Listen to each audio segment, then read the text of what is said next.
Hello, Internet. The Morgan You Know Podcast Network presents Balls and Brew.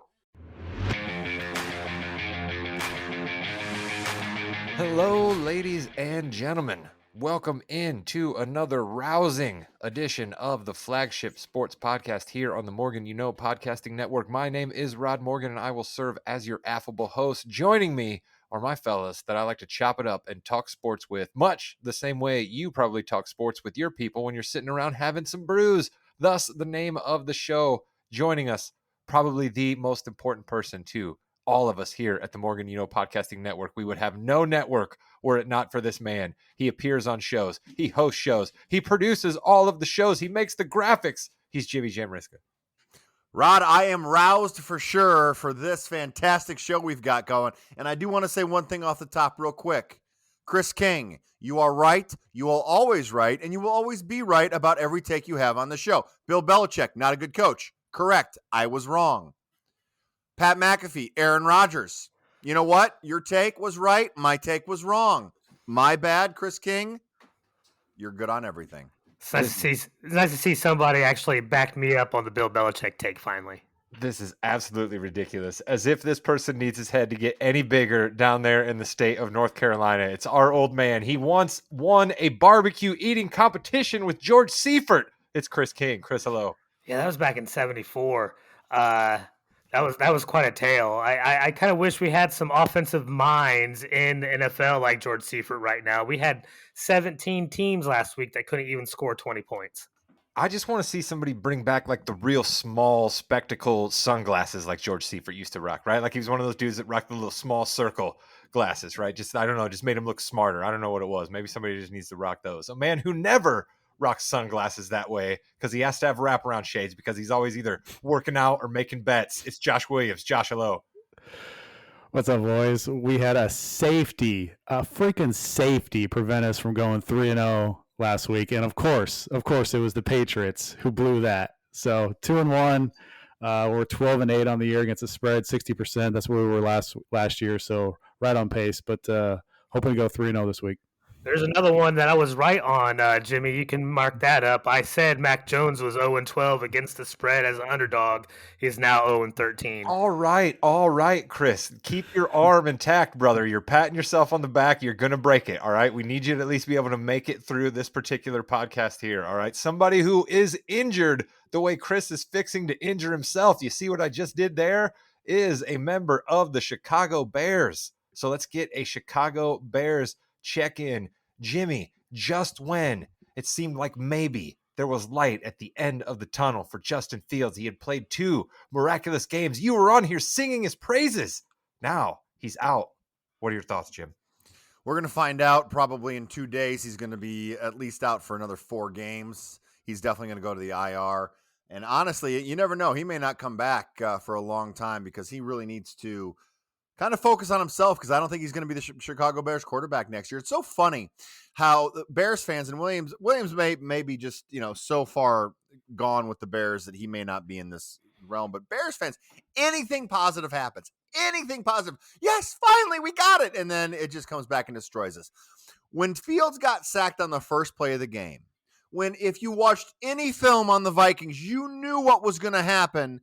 You knew it was going to be a long day. So Tyson Bagent, Williams, he's our new boy.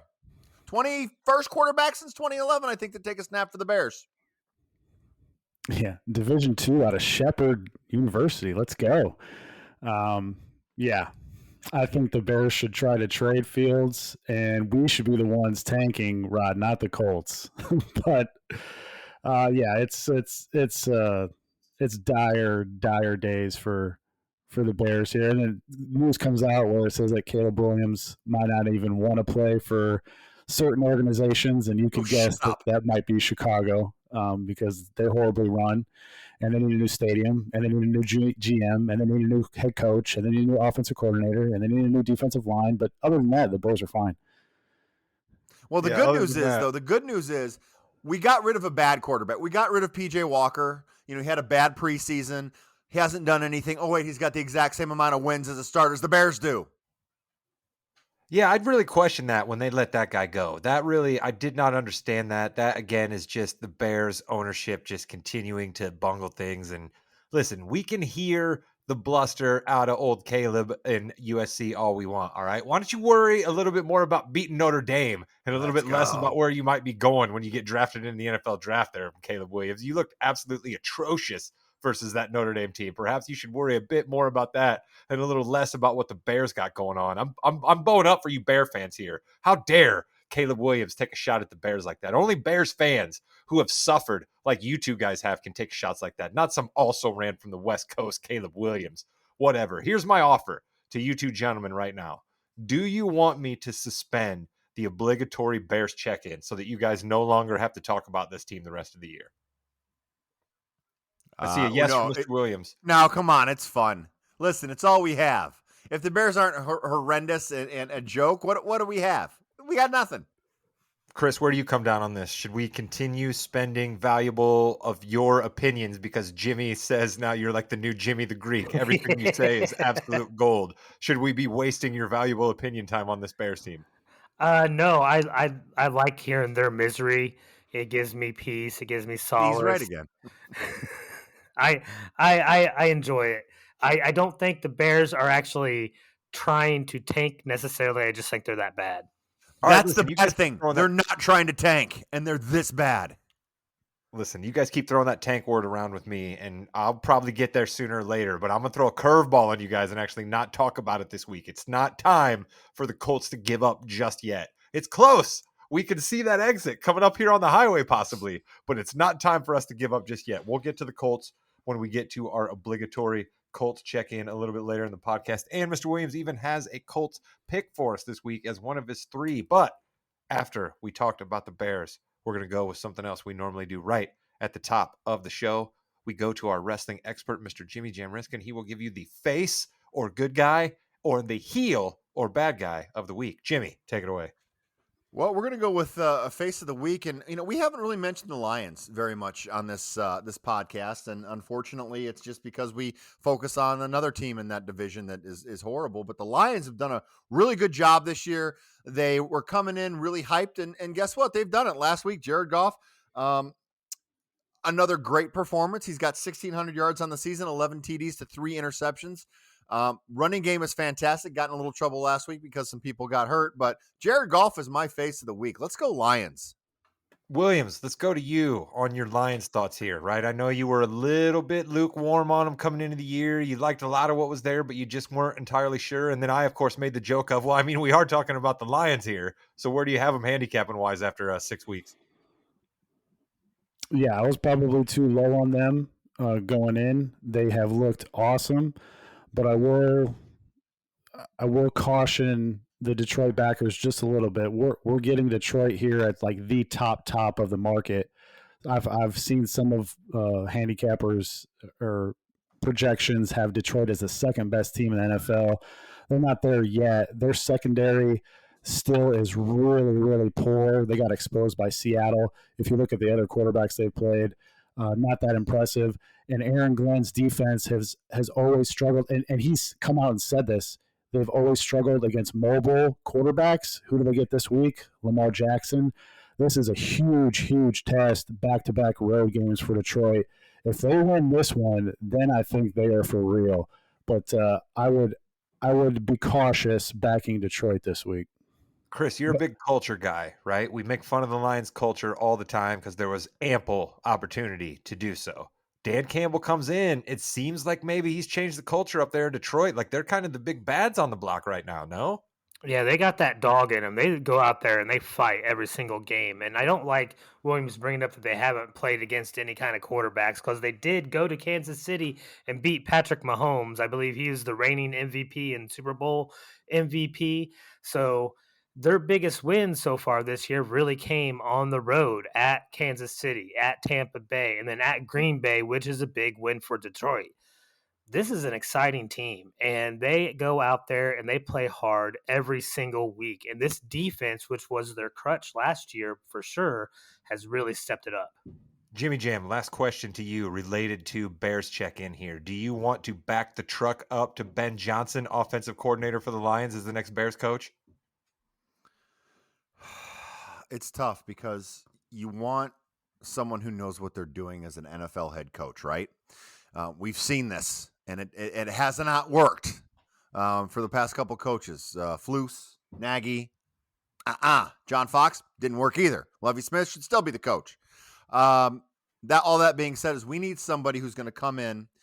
We need an offensive mind because we cannot have people leaving and going other places and having another coordinator come in the second and third year like Justin Fields has had, where that second year he didn't have the same people. So I'm optimistic, but I think I want someone who's coached before.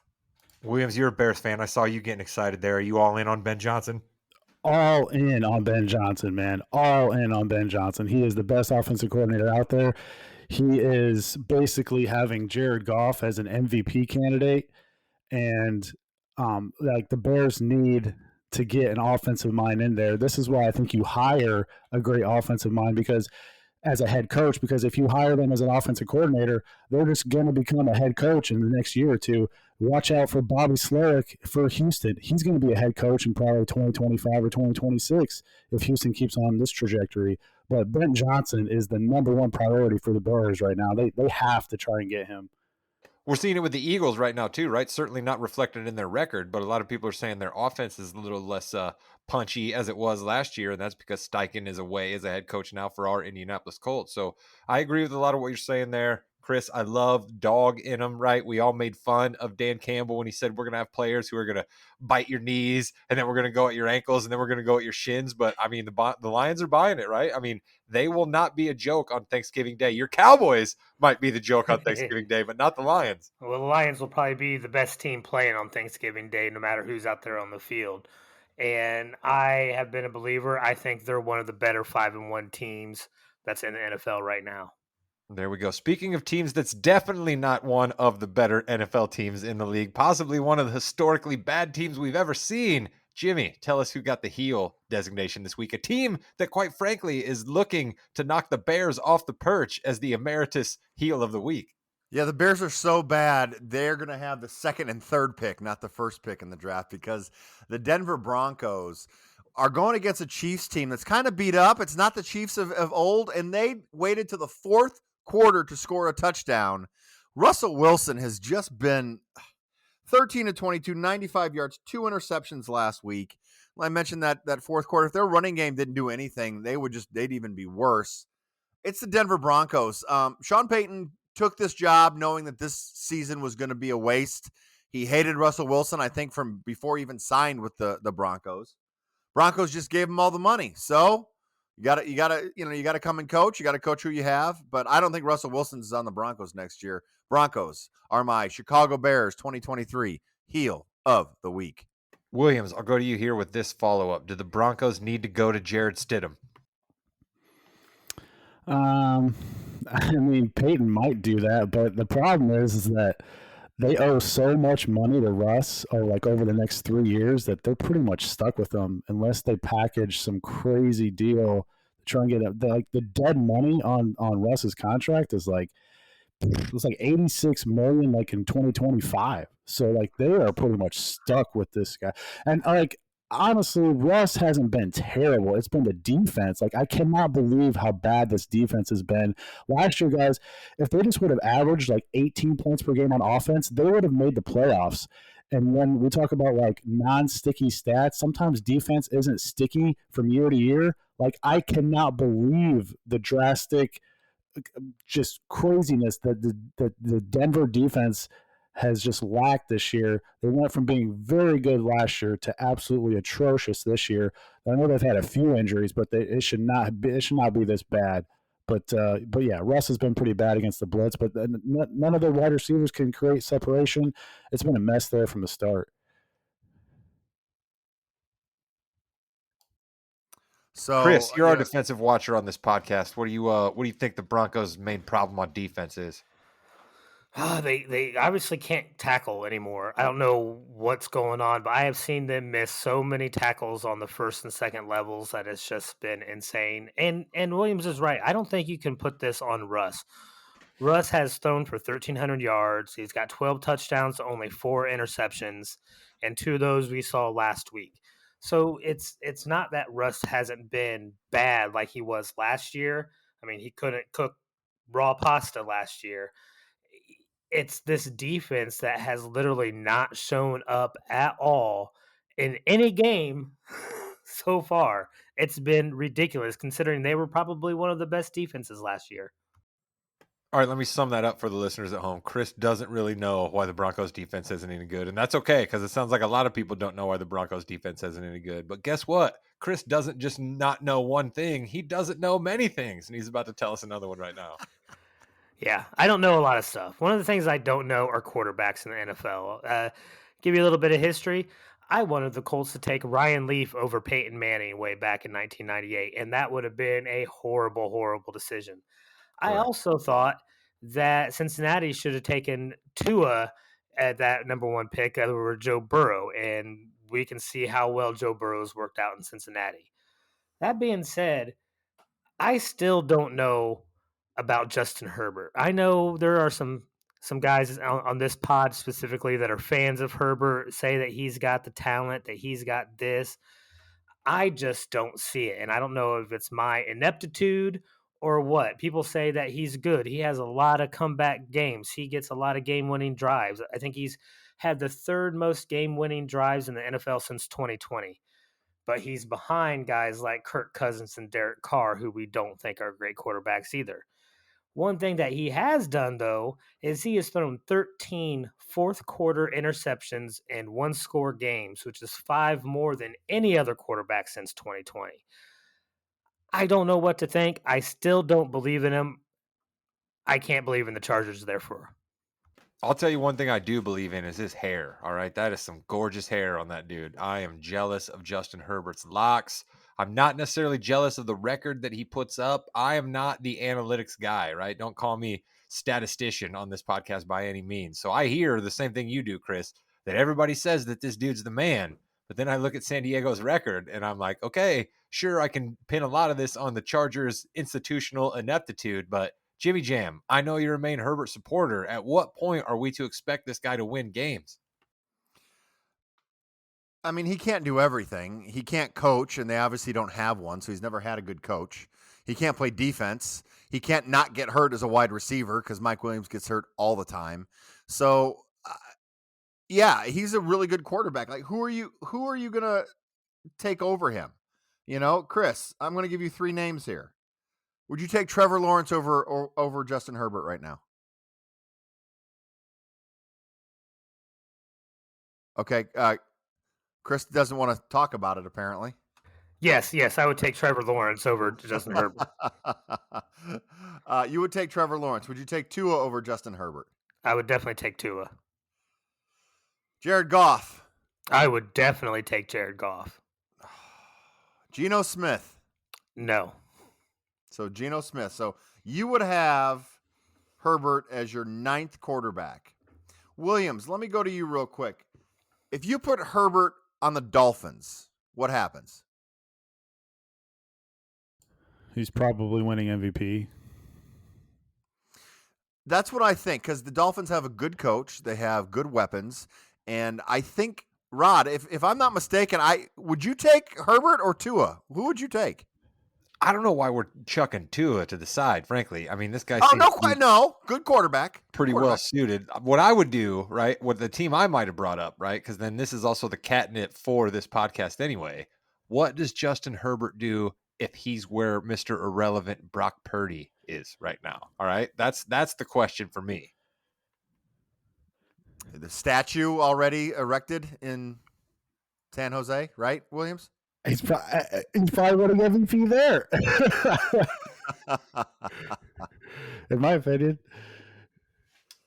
Yeah, I just think it's one of those things, right, that like it's the new part of being a sports fan, right? We have all of these stats and all of these formulas and all of these ex-scouts and ex-GMs that all have their own little ways of trying to evaluate players, and this is what we look at and this is what we don't look at, and this actually matters and that doesn't matter, and it's just too much. And Chris, I believe I'm giving you a little bit of credit here, not nearly as much as Jimmy was for the beginning of this podcast. No, he's right. Where he was just claiming, but I just like, I get a little bit of what you're saying here. We get a whole lot of Justin Herbert shoved down our throats, right? Like, Jimmy, let me make a wrestling analogy to you here, right?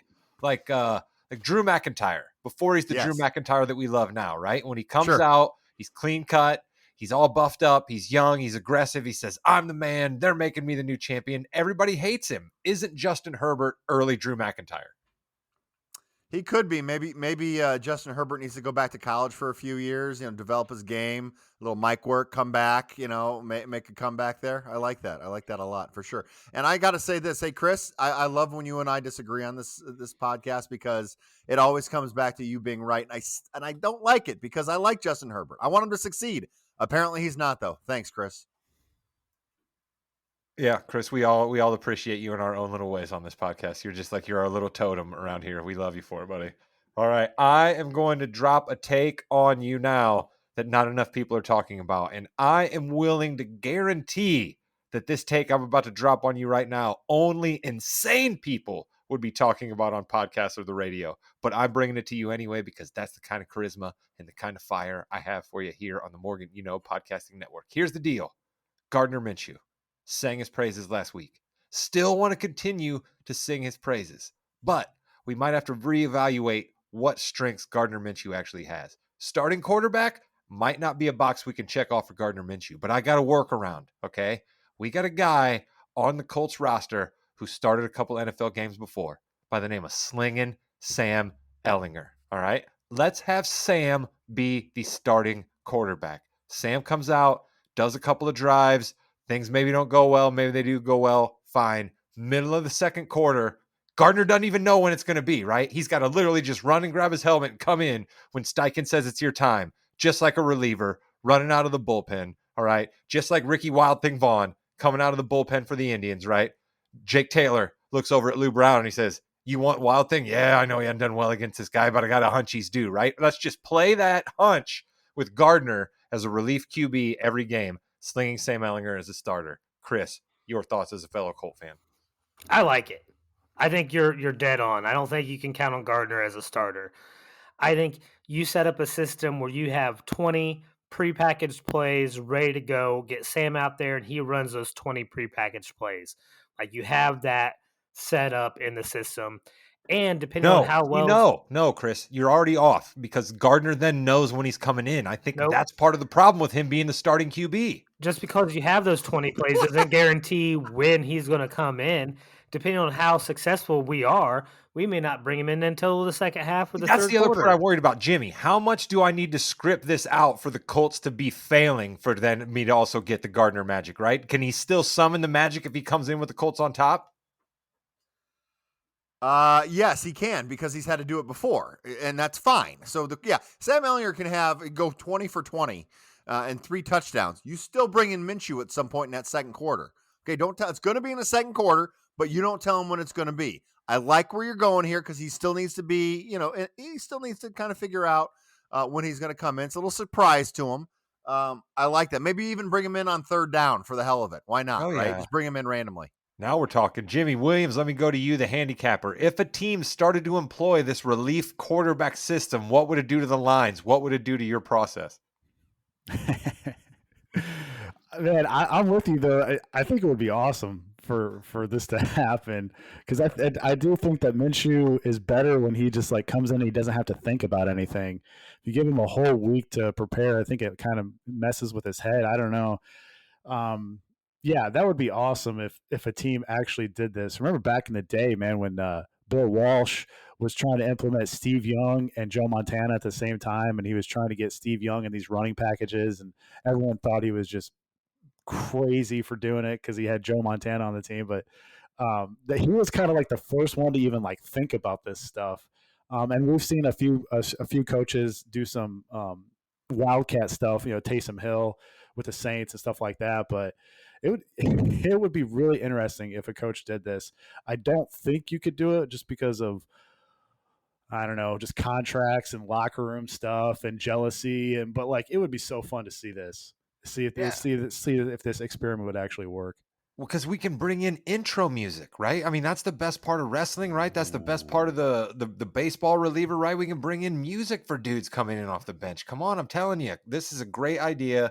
We need to get more people behind it. Let's go. This will keep me engaged in the Colts season. I will not say the TANK word relating to the Colts if they employ this strategy with singing Sam Ellinger and Uncle Rico's namesake, Gardner Minshew. All right, let's go, Colts. We know people down there listen to this podcast. All right, I've made things happen with the Colts before. Let's hope they're listening to me on this one. And let's hope you out there in podcast land are listening to our guy Williams and his picks, because as he told you at the top, 60%. This is against the spread, folks. This is not just you and the secretary from down the hall picking who wins. This is against the spread, all right? This stuff matters. Williams knows what he's doing. What do you got for us this week?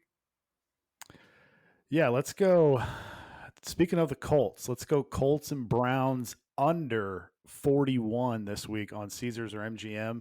Jimmy and I both in attendance for this game. We should probably mention this. I'm headed down to Indianapolis to check this one out with my guy Dax, and Jimmy, as we know, is a season ticket holder. All right. Yeah, always rooting for punts when you guys go. Let's go. Unders. We're 2-0 picking unders this year. Let's try and make it 3. Unders are 56, 36, and 1 this year, 61%. That's the best start for unders to a season since 1991. Why a lot of red zone struggles, I think 6.6 yards, adjusted yards per attempt. That's the lowest since 2010 all around the NFL. But yeah, the unders went 13-2 in week 6, if you can believe that. And we could be getting a backup QB versus a backup QB in this one. And Steichen is smart. He only dropped back that many times last week because the Jags are top 3 versus the run, but bottom 2 versus the pass. He knows he's got to get that run game going versus the Browns. For one, to take some time off the clock, and for two, you don't want Myles Garrett and the Browns D line rushing the passer 50 times in this game. Preferably, you like that. Hey, Williams, real quick, did anybody on this podcast talk up Myles Garrett and the Cleveland Browns defense at the beginning of the year? Did anybody on this podcast do that? I think that was you. I think that was a good call. Myles Garrett looks like a beast right now. That Cleveland D looks like a beast. But yeah, Steichen went from having the Colts snap the ball at the 3rd quickest rate under Anthony Richardson to the 6th slowest rate under Minshew last week. And that number slows down even more in situation neutral pace. 4th slowest there after coming in 2nd fastest with Richardson under center. But check this out. The Colts D is the least blitz happy in the league. They blitz under 16% of the time. If Deshaun Watson plays when he was not blitzed this year, he grades out 26th out of 37th quarterback wise. Last year was even worse. He was 42nd out of 43 when you do not blitz him as a quarterback rating last year. And PJ Walker is even worse. If he goes, he's dead last in the QB grades when teams don't blitz him. That's what the Colts like to do. I think the Colts linebackers match up well with stopping that Browns run game. You get the Browns 1 week later off an emotional huge win at home versus the Niners. You could argue that was the 2nd biggest win for Cleveland in over a decade. The only other one bigger was the playoff win in Pittsburgh 3 years ago, and that was obviously in the postseason. So really, you could argue that this was their best regular season win in 10 to 15 years. You could have a letdown for them. Browns rank 1st in EPA and success rate allowed. They're surrendering the league's fewest points. And we got a ref stat here. Lastly, Sean Smith's crew is calling this game, and yep, you guessed it. His crew went 10-6 to the under last year. Also, some good news for the Colts. Smith assessed a career low 44% of his penalties on the home team last year. So I think the Colts can actually stay in this game. I think it's low scoring. Give me the under 41 in the Browns Colts on Sunday. I think there's like a joke rolling around my head right now because Steve Smith, right, on NBA TV, he has his best under the rim highlights that like he runs every once in a while. And so then you got the ref with the last name Smith under. So I don't know, some joke was rolling around in my head there, Williams, but I couldn't quite land it. So we got an under between the Browns and the Colts. I see this next game and I see the final game. This is one of those weeks, Mr. Williams, where you kind of hold your nose up at the window and you just make the picks, right? So, yeah, we're going to take Green Bay -1 at Denver this year. Yeah, I know. I hate it as a Bears fan, but you can find this pretty much across the board here. Look, Denver has allowed a 14% explosive play rate this year. That's the highest in the league. And the Packers have been a boom or bust team. What better team to play off your bye to get a bunch of boom plays than the Denver Broncos? You should have a healthy Christian Watson and Aaron Jones back. And Denver allows the most fantasy points to opposing quarterbacks, the most passing yards, and the most passing touchdowns. Get a little a fantasy tidbit in there. Meanwhile, on the other side, the Packers D allows the 5th lowest explosive play rate. And remember, guys, Denver has not covered once this year. This feels like a kitchen sink game for the Pack. They have to get this one after they blew that Raiders game off a bye. You got Minnesota inside the division on deck. I expect a super focused, motivated Packers team. They got to get this win on Sunday out in Denver. All right. And again, I'm apologizing to the listeners right now that we are about to give them the Commanders versus the Giants as our third play here after a Colts Browns under and then a pick involving the Broncos. But Mr. Williams, I'm told you have some good futures market watch stuff for us. All right. So everybody hang around, hold your nose for this last pick of a terrible game, and then we got good futures market watch stuff for you. Yeah, and stick around to the end of this handicap here, because this is some Chris conspiracy level ref stats going on in this game here. Wow. Check this out. I'm going to take Giants +3 -115 on FanDuel or MGM versus the Washington Commandos. Listen, Howell is 29th in QB rating versus the blitz. Nobody blitzes more than Wink Martindale. The Giants have faced the toughest schedule so far. Washington has played the 6th easiest schedule. And Tyrod Taylor is 3rd all-time among qualified quarterbacks in NFL history in lowest interception rate. How did Washington win last week? They got outgained by almost 300 yards, but Desmond Ridder threw 3 picks. Tyrod Taylor is not going to throw picks. So the thing that put this over the top for me is who is reffing this game. It's none other than John Hussey. Where is this game at? It's in New York. Over the past 7 seasons, when Hussey is the ref, home teams have went 76-39. That's 66% on the money line. 33-14. That's 74% on the money line in divisional matchups. 65-46-4. That's 59% against the spread. 31-13-2. That's 71% against the spread in divisional matchups. And yes, he was 12-5 on the money line for the home teams last year. Now, Hussey called the Browns-Niners game last week where Cleveland went off as 9-point dogs. There were some more than questionable calls in that one if you watched it. That game had a combined 25 penalties for 224 yards. And guess who came out on top? Cleveland. Hussey officiated the Giants Commanders game last year. That was a 20-12 Giants victory in which there was a controversial no call on a defensive pass interference on the last play of the game. I ask you, does that sound familiar with what just took place in the Giants-Bills game on the road for the Giants on the last play of the game? Call me crazy, guys. Call me crazy. I think the Giants, after getting hosed last week on the last play of the game, I think they're getting every single call in this game versus Washington. I'm taking the Giants +3 and John Hussey on Sunday. Chris, is that the most you've heard the word hussy in a sentence since your time as a key grip on Hee Haw back in 1975? Yes, it is. It is. Hussy takes you back. It's an old school term that you don't really hear that much anymore. I will say this: if he also did the Cleveland 49ers game last week, there was another kind of no call defensive pass interference at the end of that game as well. I will say this. I like the Giants in this game. Sam Howell, the quarterback for the Commandos, has been sacked 34 times already this year. He is on pace to be sacked 96 times over the course of this season, which would beat the previous record for most sacks in a season by 20. So this Washington Commandos offensive line is very, very porous. Who was the quarterback that was sacked the most times? Could I get it in like 3 guesses? Possibly. Is it Derek Carr's brother, David Carr? You are so close.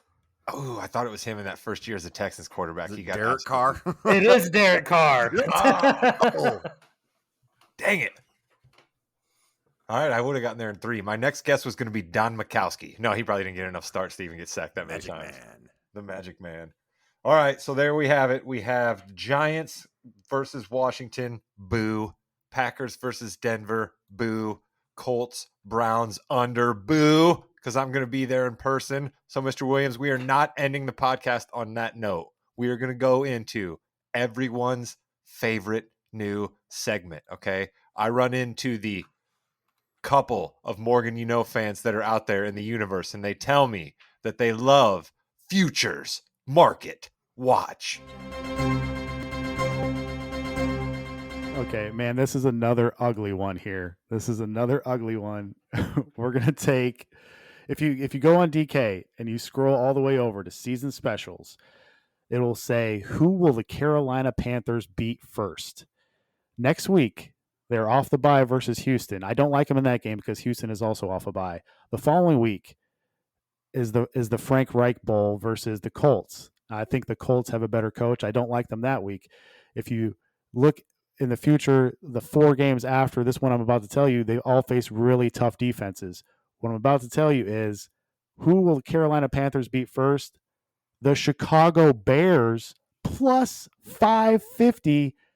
If you think Carolina is going to lose 2 games in a row, that is tremendous value because that line will be like, I don't know, maybe plus 175 when those two teams match up on a blistery Thursday night in Soldier Field. But listen, Frank Reich has given up the play calling in this bye week here. That's what I thought was going to happen. Thomas Brown is now going to call the plays for Carolina. Why that's important is Thomas Brown was on the Rams coaching staff over the last 3 years. He learned under McVay, and he loves to chuck the ball down the field. You saw it in the splits if you paid attention in the preseason. The difference between when Frank Reich was calling the plays and Thomas Brown was calling the plays was absolutely drastic. So I like this. I like Carolina first win of the year versus the Bears. They have nothing to tank for because they don't have their pick. So I think Carolina is going to get a win here coming up with the play calling going to their offensive coordinator. I think Carolina plus 550 to get their first win against the Bears is good value. Chris, interestingly enough, the new offensive coordinator in Carolina, last name Brown, right? He is the great grandson of one Buster Brown, who was the purveyor of the most popular shoes that were worn to the schoolhouses that you frequented when you were a elementary school lad. Everybody had Buster Browns. If you didn't, you got made fun of, and people would look at you and be like, "What are those?" But no, Buster Browns. That's what you had to wear. That was the only shoe that was way before Nikes or Converse. I mean, we're talking a long, long time ago. I mean, basically before Buster Brown's, you had to your mom just made you shoes out of old saddle pieces, right? That's basically where we were at before Buster Brown's came around. You had chunks of leather on your feet. Yeah. All right. Well, Jimmy, I guess I would ask you this based on Williams' futures watch there. Does the fact that it doesn't really matter to the Bears if they win or lose to the Panthers because they get both of those draft picks, does that change your thinking about that game at all? The Bears are so bad that they're going to mess up their draft status by losing to a team. Think about that for a second. How bad the Bears have to be to lose, and it hurts one of their draft picks. Yeah, Williams, I was going to say, did you factor that in, that the Bears, I mean, they might just be getting both of those picks, say if it comes 1 or 2 or 2 or 1, even if they win or lose this game? Yeah, like I said, Carolina doesn't have, they don't need to tank because they don't have their pick. Also, I wanted to circle back, update one of our other future bets here. Remember when I said a few weeks ago there was value on Jalen Hurts for most passing yards in NFC East? We were getting him at a value. We had 13, 14 weeks to catch up to Howell and Danny Dimes and to Dak Prescott. Already Jalen Hurts is ahead of all 3 of them right now. So that's good value if you found that at 5-1. Love it. See, this is what Futures Market Watch is all about, right? We're paying off multiple futures bets if you want to do things of that nature. Jimmy, we may even be giving out a couple of futures bets when we do our big NBA preview spectacular over on the Fast Break. Do you want to tell the folks what they might be able to expect when that drops the day before and the day of the NBA season? Yeah, we're going to have 2 pretty big podcasts coming up over the next week. We've got the Eastern Conference and Western Conference. What's not going to happen? What is going to happen? What are our picks? Chris is obviously going to be right about everything. I'm going to be wrong about everything, and Rod will be in the middle, so you can just enjoy the entertainment there. But the NBA is hot. The NBA is coming in heavy. We're loving it. We're excited. Let's go with the NBA. That's right. We will have NBA Fast Break, which we'll keep it to about 15 minutes at the beginning of the year, right? We'll just kind of get into some of the storylines as they get started, and then we'll ramp up doing more NBA coverage as the NFL winds down. And we'll even trouble our handicapper, Josh Williams, for some NBA thoughts every once in a while. He's been known to drop a good NBA nugget on us every now and again. Like he was helping me out today with one of my futures overs. I got a couple of different teams in the Eastern Conference. One of the two I'm going all in on an overs bet, and Mr. Williams was helping me with that today. Sweet, sweet. I'm hearing some really good things about the Oklahoma City Thunder going into this year. What you guys high or low on them, or what's going on? I worry about what my guy Kevin Pelton over at ESPN.com calls the plexiglass effect, where a team like Oklahoma City that improved as much as they did last year just to already make it into the playoffs, there's just not that much more room for them to improve that much greater the second year. So I think people are a little ahead of themselves on Oklahoma City one year. They're going to be a great fun team to watch, but I think next year is the year you really got to watch out for Oklahoma City. Chris, what do you think? I mean, yeah, I may be a little bit early for them to win their division this year, um, but SGA is a certified star. He was All NBA last year. He's probably going to be All NBA again. He was All NBA first team last year. Let's make that distinction, and he'll probably be that again this year. I think he's a legitimate star, and he can lead this team to great places. Jimmy Jam, I want to go to you real quick on this, and Mr. Williams, I think you'll appreciate this as well. I think you're going to have to look at a lot of unders in the Western Conference, Jim, because I mean we got basically 11 teams that are expecting to make the playoffs out there, right? And everybody's Sacramento Kings, their number seems almost insulting because they've got to play the Lakers, the Warriors, and the Suns 4 times. That's 12 pretty darn tough games right there. Yeah, some really good teams from last year may drop down. Even some of the top teams are going to be less because that is such a gauntlet you have to run through in the West. Past couple of years, the East has been the place, but now the West is back for sure. So all that will be covered on our Fast Break specials. Tune in for that. Me, Jimmy, and Chris are still always here, keeping our eye on the professional wrestling, the sports entertainment. Chris, I know you have been excited by some developments over in the wrestling world. Tell folks what they can listen for on Yeah We Know. A lot of random Drew McIntyre hate coming from my other co-host. A lot of LA Knight love. We're looking forward to some DIY in the future, and let's not forget about Crown Jewel coming up in a couple weeks as well.